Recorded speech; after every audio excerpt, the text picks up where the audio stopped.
Hi, I'm D.L. Havlin. I'm sure you're here to learn a little bit about my books.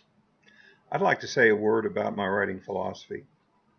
When an author asks his readers to invest cash and, more importantly, their valuable time reading his books, I believe a reader can expect the writer to be committed to a credo. What's mine?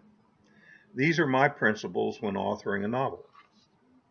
First, I believe readers are thinkers. Sharp minds want a challenge. They look for nuggets in the gravel. They examine the logic in what they read. They value the subtle. They want to find a truth, a girder to strengthen the structure their lives represent. It's what separates them. It makes readers exceptional. My novels strive to satisfy that. When creating fiction, entertaining your reader is as important as providing steak for their minds. Great storytelling is the secret of providing great entertainment. Have you had a memorable read where the story didn't grip you? Writing great stories require you to know when to show, when to tell, when to summarize, when to provide excruciating detail, when to produce chuckles, and when to elicit tears. My heart and soul are in what I write. Writing consumes me. I endeavor to let it all hang out.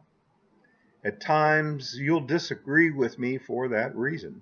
However, you'll know the voice is mine, and you'll know I respect everyone's thinking. We're all entitled to our definitions of life, of right, of wrong. Denying another person these convictions, even in a literary sense, is a serious transgression. My characters are someone you'd like to meet, someone you'd despise, someone you'd fear, someone you'd hate, someone you'd love, someone you'd root for, someone you can identify with. Characters have to exude realism. Mine do.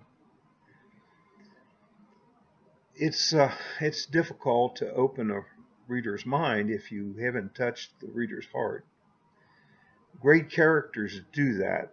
Holly Golightly, Atticus Finch, Jack Ryan, Teresa Osborne, their emotions just as Capote, Lee, Clancy, and Sparks intended. My books are life. How great it is, how testing it can be. Writing at my mature age is an advantage. I've experienced life. There's no need for conjecture. History is my brick mason. It provides me a building where I tell my stories, where they live, where they breathe. What else? I promise not to bury plot, story, or theme in prose that sounds good but says little. You won't need a thesaurus when you read my books. My subject matter is life, birth, death, charity, greed, love, hate, everything, and yes, sex. I write about them all honestly, but never gratuitously, never explicit without need. I always respect the topic and the reader. Ultimately, providing you, my reader, with insight, with perspective, with a thought process generated by my words is my goal. See you in my books.